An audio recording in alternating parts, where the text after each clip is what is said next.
Hello, Assalamualaikum dan selamat tengah hari semua. Welcome back to Fit Investment YouTube channel. Terima kasih kerana klik for this video untuk meluangkan masa bersama aku. Dan reminder to you that this video dia akan quite memeningkan. To be honest, aku pun sendiri pening untuk explain benda ni. Aku tak jot down any notes yang panjang-panjang. Aku just letak sikit je mana yang aku ingat dalam phone aku lah. Okay, tapi aku minta maaf kalau ada plot-plot yang aku terlepas ke apa semua, right? Aku sarankan untuk korang pergi ambil kopi ataupun Maggi. Kau buat Maggi ke kejap kan. Sebab aku rasa macam video ni akan lama lah. Sekarang aku start bercakap, dia macam tak henti-henti. Tapi walaupun aku ada lupa point ke apa semua kan. Okay, so dalam video kali ni kita akan bercakap tentang trailer Mobius. Okay, kenapa kita nak cakap pasal trailer Mobius? Sebab one of my subscribers ada request untuk aku bercakap tentang trailer Mobius. Sebabnya trailer Mobius, dia terdapat beberapa scene ataupun terdapat beberapa plot di dalam trailer tersebut yang memeningkan kita semua. Okay, so seperti mana yang kita tahu juga, Mobius dia akan keluar pada tahun 2022 awal tahun, which is if I'm not mistaken 28 Januari. Betulkan aku kalau aku salah. Okay, so apa yang aku akan explain ni aku really tak pasti. So kalau korang ada informatif yang lebih precise ataupun facts, korang boleh komen kat bawah, so that aku boleh belajar daripada korang juga, dan korang juga boleh faham daripada aku punya perspektif. We learn from each other. Okay, so going on to the scene yang memeningkan kita semua. The first one aku akan sentuh tentang Mobius. Bila Mobius ada bercakap dengan seseorang tu, dia mengajuk ataupun dia bercakap seperti Venom. Dia cakap the villain tu cakap, "Oh, who are you?" And then dia cakap, I think dia cakap, "I am Venom" ke "We are Venom", something like that lah. Tapi dengan adanya skrip sebegitu, dia menceritakan bahawa Mobius ini wujud di dalam Venom Universe, which is Sony. Okay, hold on, aku tahu kau nak cakap apa. Tunggu dulu, kita sambung ke point yang kedua. Okay, point yang kedua adalah the mural. Aku rasa korang pun tahu semua benda ni. Benda time Dr. Mobius dia pakai macam kain kan, macam suit makmal macam tu. And then dekat dinding tu terdapat satu mural of Spider-Man Sam Raimi. Yes. Dan bila mana dekat Spider-Man Sam Raimi tu pula, dia tertulis juga kat situ murderer. Bila kita cakap pasal murderer ni, of course kita akan ingat pasal Spider-Man Tom Holland yang telah membunuh Mysterio kan. So by that people in that place, dia letakkan kesalahan itu kepada Spider-Man. Tapi masalahnya itu bukan Spider-Man Tom Holland, itu Spider-Man Sam Raimi kan. So benda ni dah start pening lah. So point yang ketiga adalah, sorry aku tak ingat. Okay, the newspaper di dalam trailer itu. Di dalam dalam trailer tersebut, dia menunjukkan a newspaper of Daily Bugle. So aku tak ingat precisely newspaper ini coming from which universe. Adakah daripada Sam Raimi ataupun The Amazing Spider-Man, aku tak ingat. Tetapi it is not from MCU, if I'm not mistaken lah. So dalam newspaper itu tersebut juga ada beberapa info seperti first yang menceritakan tentang Rhinoceros. Okay, so bila kita cakap pasal Rhino, kita ingat tentang Rhino dalam The Amazing Spider-Man. Okay, itu first. Dan kedua, kita juga dalam newspaper section tu, dia ada menceritakan tentang Black Cat. So Black Cat ni tak so far dia tak muncul lagi dalam any kind of movies, and I'm not sure. There is not a Catwoman ni Black Cat punya. Okay, so after that, point yang keempat adalah bangunan Norman Osborn, iaitu Oscorp. Some of people says that bangunan itu tersebut adalah daripada The Amazing Spider-Man Oscorp. Tapi aku rasa itu bangunan yang berbeza. If I'm not mistaken, kalau bangunan dulu bukan ada jaring-jaring tu ke kat luar. Tapi maybe aku salah kan? So point yang kelima adalah yang ni obvious juga, iaitu kalau kita tengok dalam trailer tu, adalah seorang mamat ni, iaitu Michael Keaton aka Vulture di dalam MCU. Okay, so why the hell kau ada dalam trailer ni? What's the point? Apa tujuan kau ada dalam ni? Bukan kau masuk dalam penjara ke? Kenapa kau tiba-tiba ada kat luar sekarang ni? Adakah kau break out dari penjara, somebody save you ke apa? You see, these 5 points really memeningkan kita semua. Tapi aku tak nak cakap pasal 5 point ni lagi. Aku akan letak tepi dulu, and kita akan cakap pasal the core of this. I believe many of us, bila kita go dive deep into the Mobius, kita start to fikir, Universe mana Morbius akan muncul? Adakah dia related dengan MCU? Adakah after this Morbius akan join MCU? Adakah ini adalah solo film of Sony? And okay, the core of all this thing, of all apa yang korang bincangkan, apa yang aku bincangkan semua ini adalah multiverse. Yes, benda ni simple tapi really memeningkan kita semua. Suddenly, to be honest, aku start agree dengan kawan aku. Aku tak tahu dia tengok video ni ke tak. Aku rasa dia tak tengok. Tapi okay, sebelum all of this thing happen, sebelum WandaVision, sebelum Loki, one of my close friend, dia used to say that I'm really not intent, ataupun aku really tak into multiverse. Because why? Multiverse is really chaos. Aku pada masa itu bila mendengar MCU ada projek untuk memperkenalkan multiverse apa semua, I'm really excited about it. But bila aku sedang menjalani, kita semua sedang menjalani fasa-fasa multiverse, baru je nak mula, kita dah start pening. Out of nowhere, kita dah start pening. Our head dah start to make any kind of theory yang muncul dalam kepala kita. Kita cuba nak mentelaah teori itu.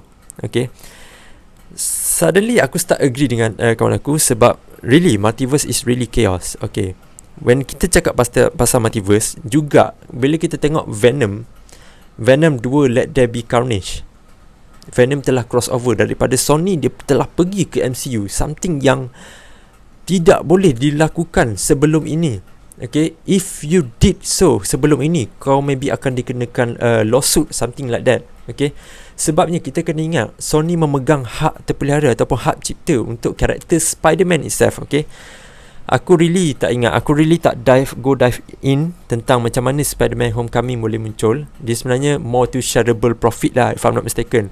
Kau boleh gunakan Spider-Man, tapi profit tu goes to us juga, Sony juga. Maybe korang lagi tahu pasal benda ni. So sekarang ni Venom telah muncul dalam MCU. Adakah Morbius juga akan ikut sama? Kita cakap pasal multiverse tadi kan, multiverse, aku dah pening lah. Dia susah gila nak susun tau. Okay, multiverse. Sekarang ni kita tak tahu which part of point yang telah start di multiverse. Adakah scene of multiverse ini bermula pada WandaVision, when the times Wanda mendengar suara anak-anaknya di dalam kepala, yang ada wujudnya teori dia menghantar anaknya ke universe yang lain. Itu satu. Yang kedua adalah, adakah multiverse ini bermula daripada event Loki series, iaitu bila mana Kang the Conqueror menceritakan everything tentang TVA, everything tentang multiverse, everything about sacred timeline. Okay, ataupun ianya terjadi disebabkan Peter Parker yang request terlalu banyak tentang kehidupannya, dan benda ni ikut kepada karakter yang keempat juga, iaitu Doctor Strange, iaitu Miss Pelia yang membuka pintu-pintu multiverse ini. Okay, yang kelima, ada 4 ke ada 5? Satu event lagi yang ni aku tak sure, but I think it is connected juga, iaitu event Eternals. Yang mana Eternals, Cersei dan juga tim dia yang lain memilih untuk mentidurkan ataupun menghentikan kelahiran Celestial Tiamut. Something yang tak pernah berlaku selama ini, yang mana kita tahu Celestial telah menanam every kind of seed atau biji benih di dalam perut bumi, bukan perut bumi lah, perut planet, di setiap planet, so that bila ada tamadun manusia ataupun tamadun yang berkembang di sesuatu planet itu, Celestial juga akan membesar daripada biji benih itu. Dia akan bertukar jadi Celestial yang besar lah. Yang bila Celestial membesar, dia akan create another universe. Tapi bila sekarang ni Cersei telah menghentikan kelahiran tersebut, bila mana dia menghentikan kelahiran tersebut, kelahiran universe yang lain juga akan terhenti. So that's it. Itu yang memeningkanku. All of this multiverse really messed up. Serious. Kau dah tak boleh nak berteori yang simple punya. Kau akan start berteori macam-macam, dan every teori yang kau nak buat, kau kena connected daripada the core itself. And apakah core tu, kita tak tahu. Adakah the core tu daripada WandaVision, ataupun daripada Loki, ataupun Spider-Man? Which one is the core of multiverse? Siapa yang mulakan multiverse ini? Dan aku juga believe dengan kewujudan multiverse ini, dia membuka pintu-pintu produksi yang lain ataupun superhero yang lain untuk muncul di dalam MCU, timeline MCU. Ataupun dia macam mana, kalau kau tak muncul dalam MCU, kau boleh muncul kat Sony, kau boleh pergi ke Sony. Okay, for now kita dah dapat tahu Venom, dalam credit scene tu Venom telah dalam screen TV tu dia ada tu, dia jilat screen apa semua. So that means sekarang ni Venom telah officially sampai ke MCU out of nowhere. Aku rasa benda ni because of multiverse lah. And some of the theories said that dia ada menceritakan tentang Spider-Man, adakah Spider-Man akan habis sekarang ke tak. And some of people believe that Spider-Man after this dia akan hentikan produksi dia di MCU, dia akan pergi ke Sony. Okay, but the thing is, kenapa dia nak pergi ke Sony? Sorry, aku tak catch up the information about that. I don't know, dia macam bila kau cakap pasal multiverse ni, there is infinite possibilities, banyak gila outcome yang kau boleh wujudkan. Dia macam kalau kau nak munculkan filem macam ni, kau boleh bergerak filem macam ni. Kau faham maksud aku? Dulu aku believe that multiverse ni happen di dalam MCU saja tau, so that dia boleh wujudkan any kind of character ke apa semua. Tapi tak, dia libatkan dengan produksi-produksi yang lain. Yang tu yang memeningkan. After this, kalau you are not a fan yang tidak follow up dengan event Loki, event WandaVision, event Spider-Man No Way Home, aku rasa Spider-Man No Way Home semua orang tengok lah, kau akan terlepas tau this kind of little information yang really amat-amat penting untuk the upcoming movie for the past 10 years, maybe 20 years maybe kan. Kalau kau tak tengok benda ni, kau akan terlepas tau. Yes, aku tahu sekarang ni kita dah berpecah belah fans Marvel sekarang ni dah berpecah belah. Ada yang really into comic. Aku tak believe in any kind of MCU stuff. Aku tak believe. Aku go for comic je. Ada juga yang cakap aku ni aku ini more to Endgame.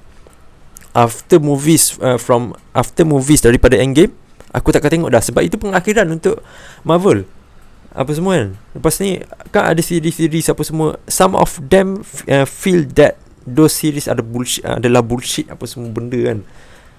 Kalau kau tak ikut benda ni, kau akan terlepas every kind of little information tentang multiverse ni. Sebab multiverse ni really pening. Kau akan lepas ni Sony ada, aku tak silap aku, Sony ada projek untuk memperkenalkan karakter-karakter seperti Kraven the Hunter kan. Dan ada lagi juga a few films yang dia orang tengah develop sekarang. Aku lupa. Tapi aku quite risau juga dengan benda-benda macam ni. Sebabnya Sony ni kita kenal dia dengan mereka hanya membuat filem just for the sake of keuntungan semata-mata. Dia orang tak kisah tentang for the future. Dia orang ni senang cerita, dia tak ada long term plan lah untuk wujudkan sesebuah filem. I'm sorry to say, aku kecewa dengan the ending of Spider-Man 3, the ending of The Amazing Spider-Man. Aku kecewa sebab tak ada long term plan. Dan aku juga kecewa dengan filem Venom dan juga Venom 2 Let There Be Carnage. Yes, those film are enjoyable to watch. Tapi is that it? Sony, is that really itu saja ke yang kau mampu wujudkan untuk fans? Just kau nak buat kau buat pula.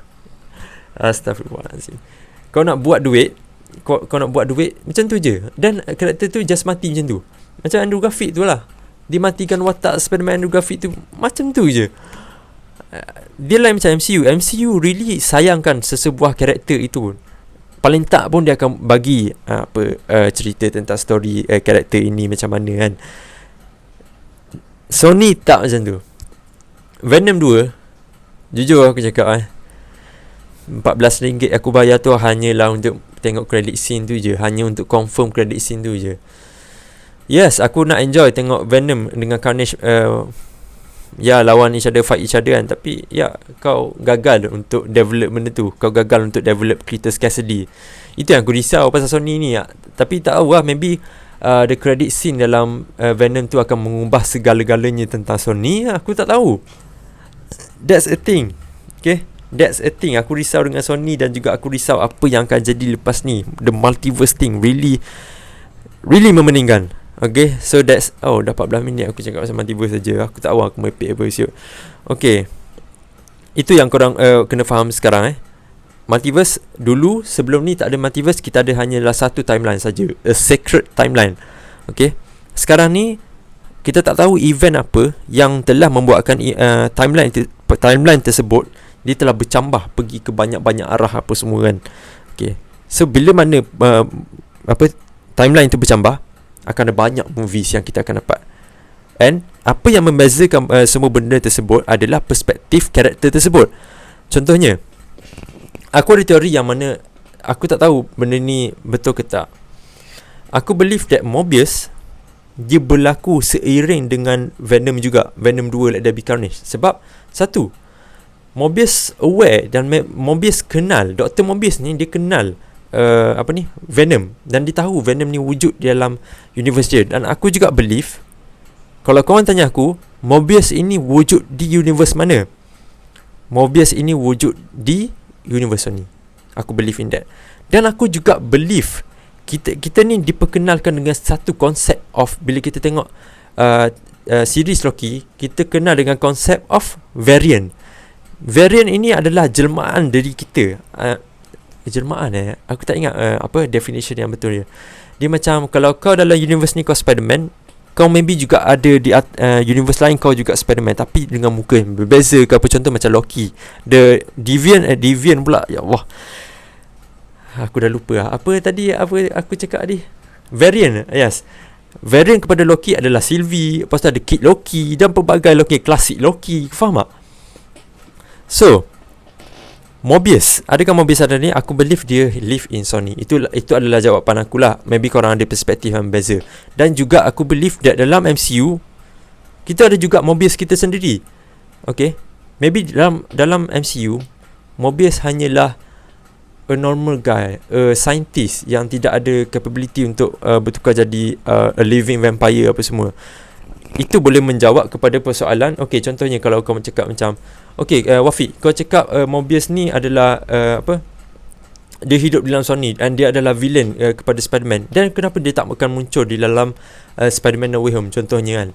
Disebabkan maybe, ni just maybe maybe dalam MCU Morbius hanyalah a person dan dia bukan villain kepada Spider-Man. That's why dia tak connected dengan Spider-Man sekarang ni. Aku rasa macam tu. Okay. Dan ini juga menjawab kepada persoalan Vulture. Adakah Michael Keaton tu dalam trailer tersebut kita tengok, adakah dia ni muncul as Vulture, ataupun nak lagi make sense lagi dia adalah variant kepada Vulture? Faham tak? Aku harap korang faham lah benda ni it's really memeningkan untuk faham, dan it's really memeningkan untuk aku explain kepada korang semua. Maybe sebab aku pun tak faham, korang pun tak faham. Bila orang tak faham dengan orang tak faham ni cakap entah apa-apa, jadi macam tu lah. So what else? Apa lagi point? Aku dah start lupa point lah ni, sebab dia dah dalam otak aku pun dah jadi multiverse sebagai apa semua. So aku believe that Morbius adalah dia berada dalam Sony, di dalam universe Venom. After this adakah Morbius dia akan pergi muncul ke MCU? Yes, maybe ada possibility. Dan juga kita jangan lupa jugalah, Sony kan dia nak memperkenalkan watak-watak lain juga kan. Contohnya aku rasa mereka juga boleh develop satu karakter ni, which is Ghost Rider daripada Sony. Sebab nanti in the future MCU sekarang ni kita dah ada Blade tau. Kita dah ada Blade, and then kita ada Black Knight apa semua kan. Maybe in the future kita akan dapat the character of Midnight Sun kan, Blade, Ghost Rider. Siapa lagi yang korang ingat? Aku tak ingat sekarang ni. Tak apa, korang boleh list kat bawah kan. So penting sekarang ni bukan untuk MCU saja, penting juga untuk Sony. Kau lepas ni Sony, kau dah tak boleh buat filem yang sia-sia. Faham tak? Kau tak boleh buat filem yang macam Venom 2 Let There Be Carnage tu. Macam what is that film is about? Kau tak boleh buat filem macam tu. Kau kena fikir panjang. Macam mana, apakah pengakhiran untuk setiap filem yang kau cuba sampaikan? Gravity Hunter ke apa semua, kau kena fikir betul-betul. Kau tak boleh main-main lah kau nak buat macam tu. Sebab fans selepas ni kita akan ikut dua universe yang berbeza. Kita akan pergi kepada Sony, kita akan pergi kepada MCU. Lepas ni kan Marvel pun dah juga announce juga ada a few project juga kan. She-Hulk, lepas ni ada Fantastic Four, X-Men animated series, dan juga Spider-Man, The Freshman Year, dan pelbagai lagi. So kalau korang ingat X-Men, kenapa dia tak muncul dalam MCU adalah kerana itu hak cipta kepada Fox. Same goes to Fantastic Four. Sekarang ni kita dah dapat benda tu kan. So apakah possibilities yang akan jadi lepas ni? You see, it's really memeningkan untuk aku explain dan juga untuk aku faham benda ni. Untuk membuat sesuatu teori yang really solid, dah susah. It's not about it's not about 6 infinity stones anymore. No, this is multiverse. There is a lot of alternate possibilities. Kau tak akan dapat fikir something yang really rational about it. Okay, what else aku nak cakap? Jom kita tengok nota sikit. Cakap lama-lama ni dia cepat lupa. Oh ya, yeah. Apa ni? Kan nanti ada cerita tentang Thor Love and Thunder. Imagine that film Thor Love and Thunder masa tu dah wujud juga multiverse kan. Masa tu dah wujud multiverse. Maybe juga diorang dapat memperkenalkan god daripada Norse mythology. Daripada Norse mythology daripada Norse mythology, Thor, Loki, god daripada Greek, daripada Greek mythology. Contohnya seperti Odin ya. Contohnya seperti Zeus, Poseidon, Hades dan banyak lagi kan. I don't know, this is something yang really memeningkan aku. Tapi untuk menjawab, for now, for the time being, kalau kau tanya aku Mobius daripada universe yang mana, aku believe Mobius adalah berada di dalam universe Venom ataupun universe, oh ya, dia daripada Spider-Man mana kan? Aku rasa dia daripada Spider-Man daripada Spider-Man Sam Raimi. Tapi di mana Spider-Man tu kan? Aku rasa tak tahu. Maybe in that moment, in that era, dalam universe tu Spider-Man ada fuck up. Oh sorry, aku tercarut pula. Dia ada messed up a few things yang meletakkan dia as a murderer, maybe. And aku believe Mobius berada di dalam universe Venom. Dia goes to Spider-Man Sam Raimi punya. Rhino pun aku rasa dia akan wujudkan Rhino yang baru ke apa semua. Aku tak tahu. For now kita tak ada a solid point ataupun a solid reason untuk benda ni. It's okay. After this aku akan cuba find out a few things about it. So that's it. Aku rasa to wrap it all, untuk rungkaikan semua benda ni, it really difficult, to be honest. Yeah. So that's it. Aku rasa that's it about today. That is a video for today. Mobius daripada universe yang mana? Aku dah menjawab soalan tersebut. Yet again, aku boleh salah. Literally aku boleh salah. Anyone boleh jadi salah. Kau bila cakap pasal multiverse ni, kau takkan tahu apa yang betul dan apa yang salah sebenarnya. Sebab the director itself, Kevin Feige apa semua kan, dia orang ada, senang cerita, dia orang ada power lah untuk putar belikkan sesebuah cerita tu. Okay, contohnya sebelum dia buat satu cerita tu, dia tengok dulu fans cakap macam mana. Lepas tu bila kita tengok fans cakap, overall fans cakap macam mana, dan dia twist ke another thing. That's it about multiverse. Aku tak boleh nak komen lebih dah. Tapi aku harap korang maybe takkan faham aku 100% apa yang aku cuba sampaikan dalam video ni. Sekarang ni dah 23 minit aku dah bercakap ni. Maybe aku ada cakap any point yang worthless, yang tak bermakna apa-apa. Dan maybe juga ada certain point tu yang bermakna bagi korang. I don't know. And I'm just sit down over here and talk tanpa script apa semua. It's so confusing. So that's it about today, guys. Thank you for spending your time for this meaningless conversation ataupun conversation yang aku tak tahu lah. Maybe kalau mak ayah korang tengok ataupun abang korang tengok aku bercakap selama 20 minit, kau buat apa dek? Tengok budak ni bercakap selama 20 minit kan, cakap entah apa-apa. I don't know. Yeah. So that's it about videos today. Thank you, guys. Aku tahu 100% takkan stay dekat at this point, 100% yang takkan stay sampai ke tahap ni. Tapi kalau kau one of them yang stay sampai tahap ni, I'm really thankful. Kalau korang stay sampai tahap ni, tolong komen kat bawah so that aku aware yang korang really love to participate in this kind of conversation. Okay, so that's it about today. Kalau korang ada persoalan apa-apa yang korang nak tanya apa semua, just komen kat bawah so that kita boleh connect with each other. Alright, so that's it. Thank you for watching and Assalamualaikum dan bye-bye. dia nak sampai 25 minit. 3, 2, 1. Bye bye.